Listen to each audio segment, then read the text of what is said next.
Les poubelles passent chez chacun. Le recyclage, parfois moins souvent, et l'on compte sur le bout des doigts les municipalités qui offrent le service de cueillette des aliments à composter. Pourtant, à la MRC Rocher-Percé, on offre le service. Nous payons tous des taxes à la municipalité. Si vous croyez être mal desservi, vous pouvez le dire dans votre patelin, mais le citoyen détient une tribune plus grande, car ce sont les MRC qui veillent aux collectes de toute forme de déchets et à la redistribution des richesses qu'elles génèrent.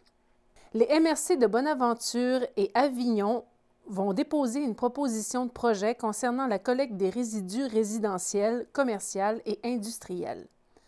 Ce projet n'a pas été revisité depuis 2004.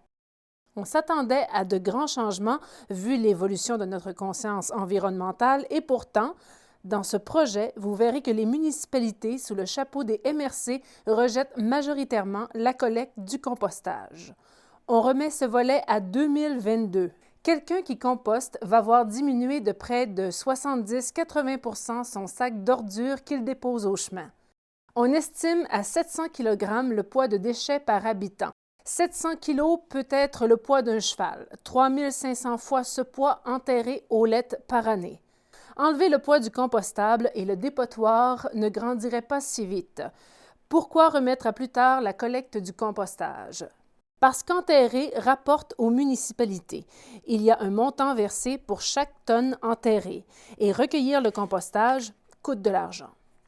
Le citoyen paie des taxes pour le ramassage de ses ordures, la ville reçoit une ristourne pour l'enterrement des résidus et plus il y a d'entreprises sur le territoire, plus les déchets s'accumulent et deviennent payants.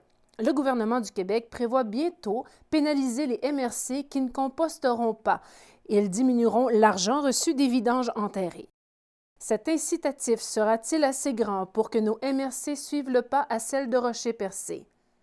Ou le citoyen devra-t-il intervenir pour demander ce service auquel il a droit? Après dépôt du projet à la fin novembre, des consultations publiques se tiendront à Matapédia, New Richmond et Passepébiac. Commentaires et mémoires de groupes environnementaux seront recueillis, puis le projet sera revisité à la lueur de nos demandes et contestations possibles.